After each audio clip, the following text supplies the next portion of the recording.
आइए। देन महर्षि आपको ग्रेट खली के नाम से जाना जाता है। अच्छा। वर्ल्ड रेसलिंग होती है, उसमें आपने अच्छा। भारत की तरफ से पार्टिसिपेट किया था महर्षि। महाराज जी वर्ल्ड चैंपियन कई बार पूरे वर्ल्ड में सभी को हाँ, हराया रेसलिंग में जी। हमारे राष्ट्र का नाम किया। हाँ, बहुत सुंदर। आप स्वस्थ हैं? हाँ ठीक है महाराज। हाँ। हमारी प्रार्थना है, जो भी नाम आपको भगवान का प्रिय उसको जपा भी कीजिएगा, क्योंकि ये शरीर एक दिन जाएगा, ये तो आपको पता है ना। जाएगा। देखो, पहले जैसा था वैसा जो आज है वैसा कल नहीं, जैसा कल रहेगा वो परसों नहीं। ये परिवर्तनशील शरीर है, इसका एक दिन पतन हो जाएगा। ये शरीर एक दिन नहीं रहेगा। तो आपने जो किया वो आपके साथ जाएगा। देखो, आपने जैसे, ये हम तो ज्यादा जानते नहीं इस विषय में, पर इतना जानते हैं कि एक क्रीड़ा है, ये युद्ध क्रीड़ा जो आपने खेला, वो एक युद्ध क्रीड़ा है। उस पे आपने हमारे राष्ट्र का नाम किया, आप हमारे भारत की पहचान बने। अब जब आप यहाँ से जाएं तो आपके पास धन होना चाहिए। तो यहाँ का सिक्का काम नहीं करता। वहाँ जो भी जिस भाव से, भगवान के विविध नाम हैं, कोई अंग्रेजी में उनको पुकारता है, कोई उर्दू में पुकारता है, कोई हिंदी में पुकारता है। भगवान की सब भाषाएं हैं, सब भगवान के नाम हैं। अगर सच्चाई से भगवान का नाम जब किया जाए तो हमारा जीवन आना यहाँ सार्थक हो जाएगा। देखो, आज आपकी पहचान है भारत में, आप अमुक हैं, लेकिन ये शरीर तक है। शरीर छूटने के बाद जहां आप जाएंगे उसकी पहचान के लिए आपके पास क्या है? हमारे प्रश्न को आप समझ रहे हैं? हाँ जी महाराज। वहां आपके पास क्या जाएगा? ना तो भारत का मेडल जाएगा, ना तो इस विश्व का कोई भी, किसी भी अमेरिका, हालैंड, थाईलैंड कहीं का नोट जाएगा, उस देश में तो नहीं जाता। ना ये शरीर जाएगा। अब वहां के लिए तैयारी क्या है? भगवान ने बड़ी कृपा की। मेरी प्रार्थना है कि हमारा आपसे मिलना व्यर्थ ना जाए। आपको जो नाम प्रिय हो भगवान का, 10 मिनट ही सही, आप जरूर जपिएगा। क्या प्रिय है आपको भगवान का, कौन सा नाम? हाँ, महाराज जी मेरे को पहले मैं मानता, जैसे मतलब ना, जैसे भोलेनाथ को मानते थे महाराज। वो एक जैसे बोलते हैं ना, एक मंदिर होता है गांव का, क्या बोलते हैं उसको, प्राचीन मंदिर में, शिवालय। शिवालय मंदिर जी। सो। उसके बाद बस जैसे सत्संग सुनते हैं बहुत ज्यादा, मतलब इतने संत है, सत्संग में बहुत सुनता हूँ शुरू से। अच्छा। सत्संग बहुत काफी सुनता रहता हूँ मैं। अच्छा, ये तो बहुत अच्छी बात है। लेकिन जब उनके हरकतें देखते हैं थोड़े दिन तक, जी। फिर लगता है मन टूट जाता है। फिर जी। मैं सोचा यार, मतलब कि भाई सत्संग तो सुनो, जी। लेकिन जो मेरे को अच्छा लगता है वो करूँ मैं। हाँ, नहीं, एक एक यहाँ मैं एक बात आपसे प्रार्थना करना चाहता हूं कि आप मिठाई पसंद करते हैं कि मिठाई वाले को पसंद करते हैं? मिठाई को। तो फिर मिठाई वाले से क्या लेना देना?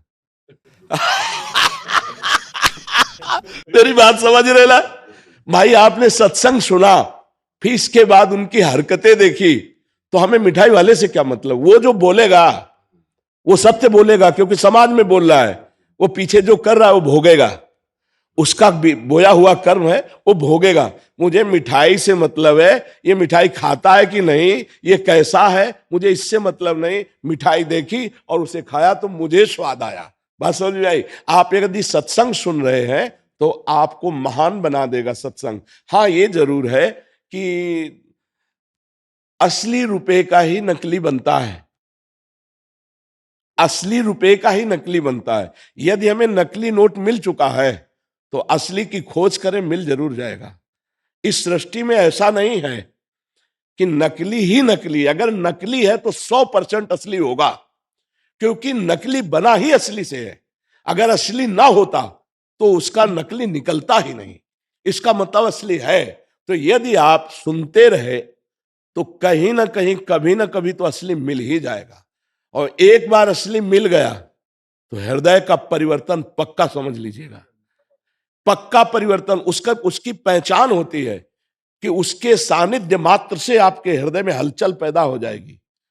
केवल प्रवचन नहीं होता, उसका जीवन होता है, उसमें पावर होता है। जैसे केवल आपकी बात नहीं, आपकी भुजाओं में पावर है, हमारी जबान में पावर होगी, हमारी अध्यात्म में पावर होगी। आपका परिवर्तन न कर दे तो उपदेश कैसा? क्योंकि अगर जीवन में सत्य है तो उस वचन का प्रभाव होगा, और सत्य नहीं है तो वचन का प्रभाव नहीं पड़ेगा। वचन का प्रभाव तभी पड़ेगा जब अन्य कोई लालसा नहीं, एक सत्य की लालसा है। तो आप क्या जपते हैं? आप मैं अभी तक तो कुछ नहीं जपता, मैं अभी तो नहीं, आज से आपको नियम लेना पड़ेगा। ठीक है जी। हमारे पास आए हैं नहीं, बिल्कुल, मैं उसके एक्चुअल में उसकी खोज में था जी, कि भी मतलब क्यों, जैसे बोलते ना कि भूत प्रेत, ये बोलते देवी देवता, मैं सोचता यार मतलब कभी मेरे को एक बार दिखे तभी मानूंगा मैं। पंचभूतों से बना है ना ये। एक दो भूत देख के क्या करोगे? 5 भूतों से बना है ये, सुना है नहीं? पंचभूतों से रचित शरीर है, बस इन्हीं भूतों से मुक्त हो जाओ तो परमात्मा स्वरूप आप हो, जैसा वो प्रश्न कर रहा था।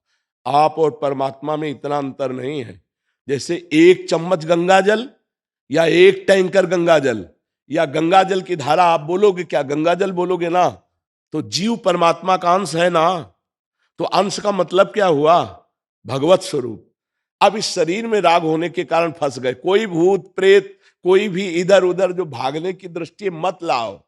एकमात्र परमात्मा के सिवा कुछ नहीं, वही नाटक कर रहा है, वही स्त्री बना हुआ है, वही पुरुष बना हुआ है, वही ये पंचभूत। 1-2 भूत, इन्हें पंच महाभूत कहते हैं। पंच महाभूतों से रचित शरीर, सुना है आपने कि नहीं? ये शरीर पंच महाभूत, छोटे मोटे भूत क्या कर लेंगे यार? छोटे मोटी शक्तियों की क्या? आप परमात्मा के अंश है, जिनसे अनंत शक्तियों का विस्तार होता है। तो आपको किसी की बातों में नहीं आना।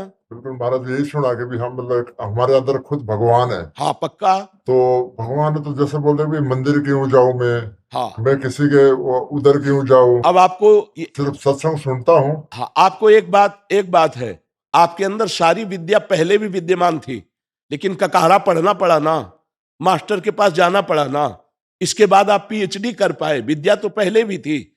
ऐसे ही भगवान हैं, जैसे बहुत समझदारी से दूध में घी है, पूड़ी बना के दिखाओ, नहीं बनेगी ना। उसकी प्रक्रिया है, दूध का दही जमाओ, दही का मक्खन निकालो, मक्खन को गर्म करो, अब घी बन गया, पूड़ी निकाल लो। ऐसे ही परमात्मा है, उसकी प्रक्रिया है। वो प्रक्रिया संत महात्माओं के समीप जाने से, उनके वचनों से, प्राप्त उपासना की क्रिया से, तब वो अंदर प्रकाशित हो जाता है। वो है तो जैसे दूध में घी। मेहंदी का पत्ता देखा है?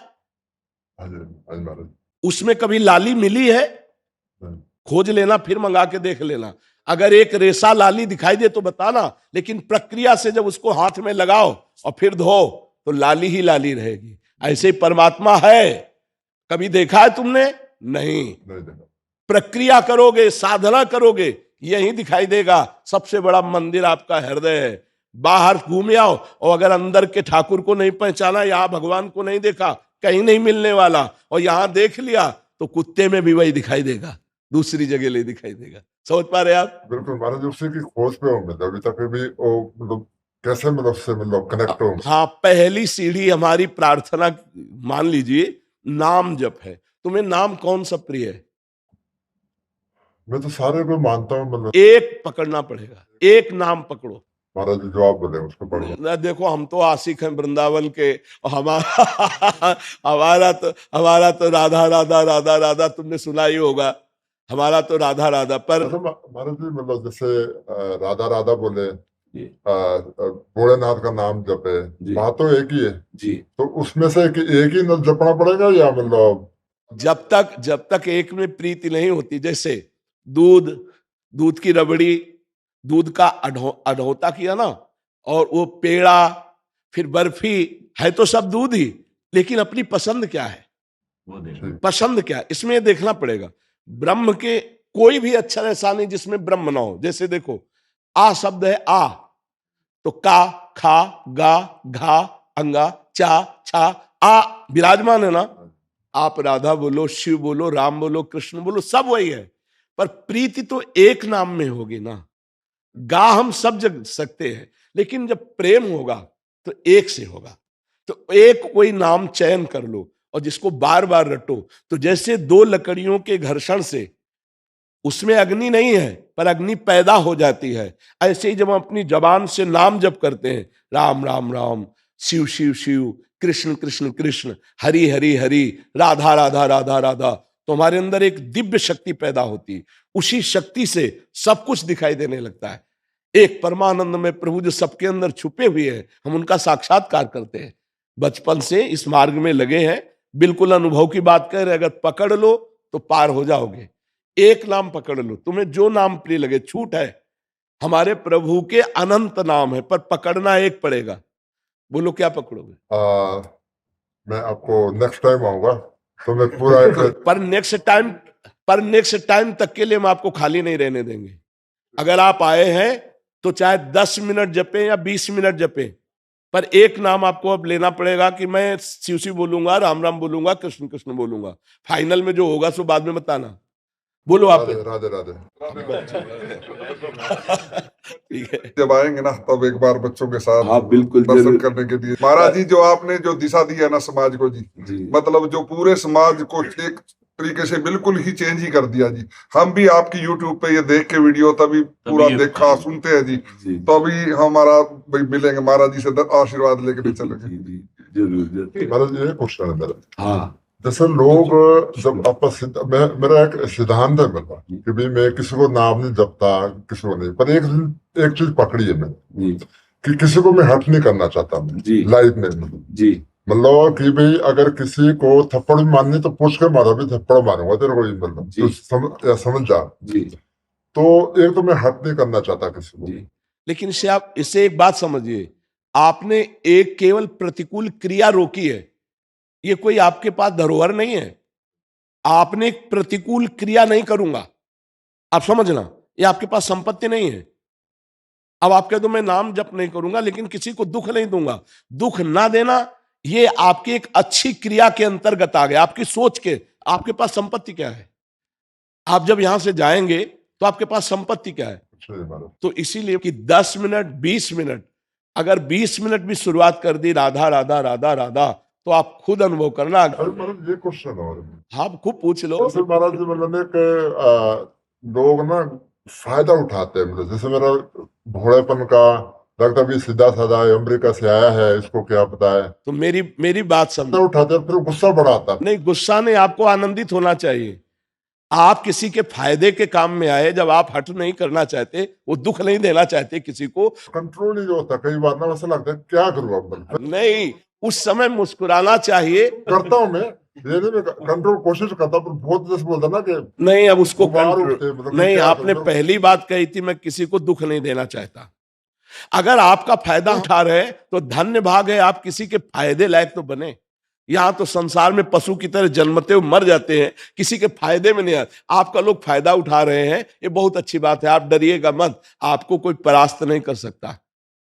जब आप किसी को दुख नहीं देना चाहते तो आपको कोई फंसा नहीं सकता। हाँ, लाभ ले ले तो धन्यवाद है, जैसे वृक्ष के नीचे कोई छाया ले ले, कोई पत्ता ले ले, कोई फल ले ले, कोई फूल ले ले, तो धन्य है, भगवान ने आपको ऐसा बनाया कि दूसरे आपसे लाभ ले रहे हैं, नुकसान तो नहीं हो रहा किसी का। तो आपको गर्व होना चाहिए कि हमसे लाभ ही ले लो, लूटो हमें। सॉरी आपकी बात जी महाराज जी, मैं इसकी तलाश में था कि भी भगवान कैसे मिले जी, और सभी को ही पता है जी, सब लोगों को पता है कि भी मेरे जो 20 साल तक मैंने कोई चप्पल नहीं, बूट नहीं डाले जी कभी, मतलब ना। और मैं एक मजदूरी करता था, पत्थर तोड़ता था, रोड बनाता था जी। हम 7 भाई थे जी, तो कभी सोचा नहीं था कि इतना मिलेगा। परमात्मा ने पाने कहाँ से मिला, कभी सोचा नहीं था। मतलब ये हकीकत, मतलब अपनी ये सबको पता है, मतलब इतने मतलब आशीर्वाद परमात्मा का। पर लेकिन मैं सोचता था कि एक बार उसको देखूं कैसा कैसा, मतलब उसकी तलाश में था मैं हमेशा। मतलब कि भी तो मैंने एक सिद्धांत बनाया था लाइफ पे कि भी किसी को हट नहीं करना और मेहनत करनी है। और बस वो एक था जो गुस्से का था ना, था जो कोई गलत कुछ करना, फिर लगता भी अगर हम गलत सही जाएंगे तो फिर कैसे आगे। नहीं, इसके लिए भी हमने सत्संग में बोला है कि जब तक हम सह सकते हैं कि हमारे धर्म पर, हमारे समाज पर, हमारे राष्ट्र पर कोई आंच नहीं आती, तब तक हम सह सकते हैं। अगर हमारे धर्म पर, हमारे राष्ट्र पर, हमारे समाज पर आंच आने वाली हो तो फिर हम उसका डट के विरोध करेंगे, फिर नहीं सहेंगे। थोड़ी हमारे ऊपर कोई गाली दे दे या हमसे कोई थोड़ा सा लाभ ले ले, हम उसको सह लेंगे, लेकिन हमारे धर्म की हानि हो रही हो, हमारे राष्ट्र की हानि होने वाली बात हो, हमारे समाज में हानि पहुंचने वाली हो, फिर हम बर्दाश्त नहीं करेंगे। इसके लिए तो कई बार सत्संग में बोला है। तो आप देखो, गंभीरता पूर्वक एक बात समझ लीजिए कि यदि आपसे कोई छल कपट कर रहा है तो आपको पता है कि आदमी छल कपट कर रहा है, पता लग जाता महाराज। फिर एक बार के बाद दोबारा आप उसका संग मत कीजिए, चाहे वो कोई भेष में हो, चाहे वो किसी विदेश में हो।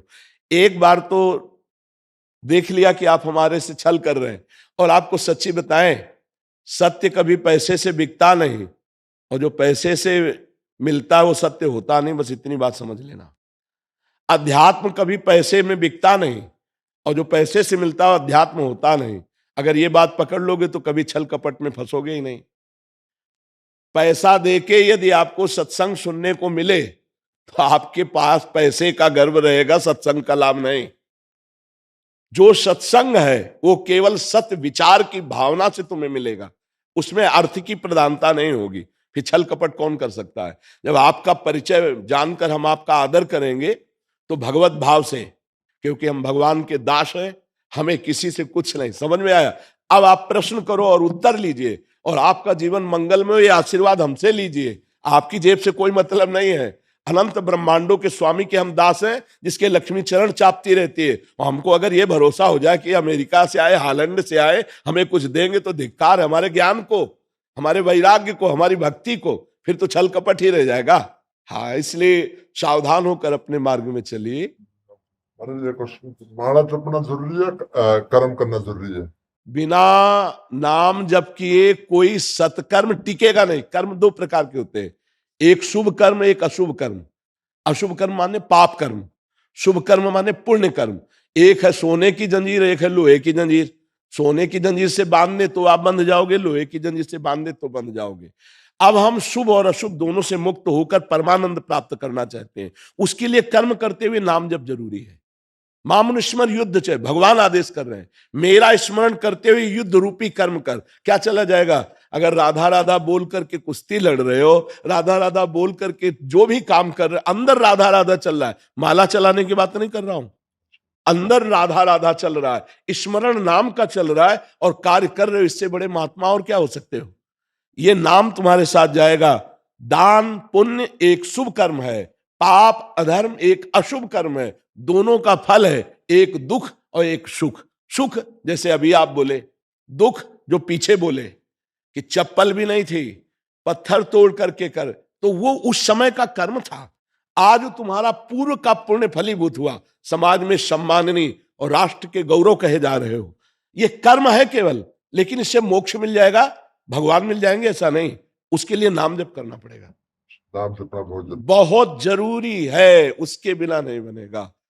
तो आप चाहे 20 मिनट ही जपिए, 10 मिनट जपिए, पर राधा राधा राधा राधा। महाराज उसका ऐसा कोई टाइम, ऐसा पर्टिकुलर कोई नहीं, कहीं भी। हम नहाने धोने के लिए नहीं बोल रहे, अगर आपको टाइम ना हो, ठीक है, कभी भी, कहीं भी, कैसे भी, ठीक है महाराज। आपका जब अंदर से राधा राधा राधा बोलोगे ना, वो सत्य वस्तु जमा होने लगेगी। एक दिन आप देख लेना। ठीक है महाराज, मैं आज से स्टार्ट करूंगा। लेकिन महाराज जो माला जपते उसका क्या मतलब? उसमें संख्या में प्रियता बढ़ती है। जैसे आज हमने 20 बार जपा, माला में 108 है, अब हम 10 माला जपने लगे तो हमें और लोभ बढ़ेगा। 15 माला जपेंगे, 50 माला जपेंगे। बकाया माला से भगवत प्राप्ति नहीं, जप से भगवत प्राप्ति है। हम लोग प्रायः देखो, सबको यही आदेश किए, श्वास की माला से जपो, अभ्यास करो इस माला से, और फिर श्वास श्वास। जैसे हमारी राधा राधा राधा राधा माला चल तो रही है, श्वास चल रही नहीं। एक ऊपर गई, फिर नीचे आई, ऊपर गई तब राधा, नीचे गई तो राधा। चाहे आप जो कार्य कर रहे हो, श्वास श्वास नाम जब करने लगो तो भगवान की निश्चित प्राप्ति हो जाएगी। ठीक है, धन्यवाद।